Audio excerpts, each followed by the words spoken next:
আসসালামু আলাইকুম আমার প্রাণপ্রিয় মুমিন ভাই ও বোনেরা, আপনারা সবাই কেমন আছেন? আশা করি মহান রাব্বুল আলামিনের অশেষ রহমতে অনেক ভালো আছেন।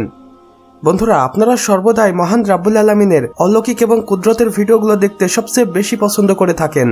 তাই আজকে আমি আপনাদের জন্য নিয়ে এসেছি এমনই একটি ভিডিও যেটি দেখে মহান রাব্বুল আলামিনের শুকরিয়া আদায় করতে বাধ্য হবেন, সেই সাথে মন থেকে সুবহানাল্লাহ বলবেন। তো চলুন বন্ধুরা, আমাদের আজকের ভিডিওটি শুরু করা যাক। বন্ধুরা, এখন আপনারা স্ক্রিনে একটি ভিডিও দেখতে পাচ্ছেন। এই ভিডিওটি দেখে যদিও অনেকেই অবাক হয়েছিল, কিন্তু এর পেছনের রহস্য একটু ভিন্ন। এটাকে দেখে অনেকেই মনে করেছিল এটি একটি জিন, কিন্তু আসলে বন্ধুরা এটা জিন টিন কিছুই নয়, বরং এটি একটি ঘুড়ি যেটা কেউ একজন বানিয়েছিল এবং সেটা আকাশে উড়াচ্ছিল, এবং মুহূর্তের ভিতরেই এই ঘুড়ির ভিডিও ভাইরাল হয়ে গিয়েছিল। এবং এই ঘুড়িটিকে দেখে স্থানীয় সকলেই বেশ অবাক হয়ে গিয়েছিল এবং ভয়ও পেয়ে গিয়েছিল। সেই সাথে মহান রাব্বুল আলামিনকে স্মরণ করছিল। মহান রাব্বুল আলামিন মানুষকে এমন ভাবে সৃষ্টি করেছেন যে মানুষ চাইলে যা কিছু করে দেখাতে পারে, হাতে গোনা কিছু জিনিস বাদে।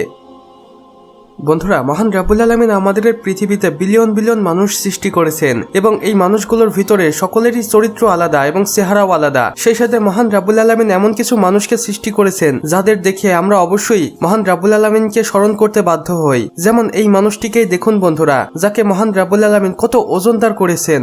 এই মানুষটি তার ওজনের ভারে নুয়ে পড়েছে এবং সে নড়াচড়া করতে পারে না ঠিক মতো, কিন্তু এরপরেও সে মহান রাব্বুল আলামিনের শুকরিয়া আদায় করে। সুবহানাল্লাহ। কিন্তু আমাদের মাঝে এমন অনেক মানুষ রয়েছে যারা সুষ্ঠু সবল, কিন্তু মহান রাব্বুল আলামিনের শুকরিয়া আদায় করে না। এবং যারা মহান রাব্বুল আলামিনের শুকরিয়া আদায় করে না, তাদের পরে মহান আল্লাহ তাআলা লানত বর্ষিত করতে থাকে। তো বন্ধুরা, আমাদের আজকের ভিডিও বাস এতটুকুই। ভিডিওটি ভালো লাগলে অবশ্যই একটি লাইক করে দিবেন এবং কমেন্ট বক্সে লিখে জানাবেন আমাদের আজকের ভিডিওটি আপনাদের কেমন লেগেছে। চাইলে বন্ধুদের সাথে শেয়ারও করতে পারেন। এবং আপনি যদি আমাদের চ্যানেলে নতুন হয়ে থাকেন, তাহলে অবশ্যই ভিডিও নিচে থাকা লাল সাবস্ক্রাইব বাটনটি প্রেস করে পাশে থাকা বেল আইকনটি ক্লিক করে দিতে একদমই ভুলবেন না। আমাদের সম্পূর্ণ ভিডিওটি দেখার জন্য আপনাকে অসংখ্য ধন্যবাদ। খোদা হাফেজ।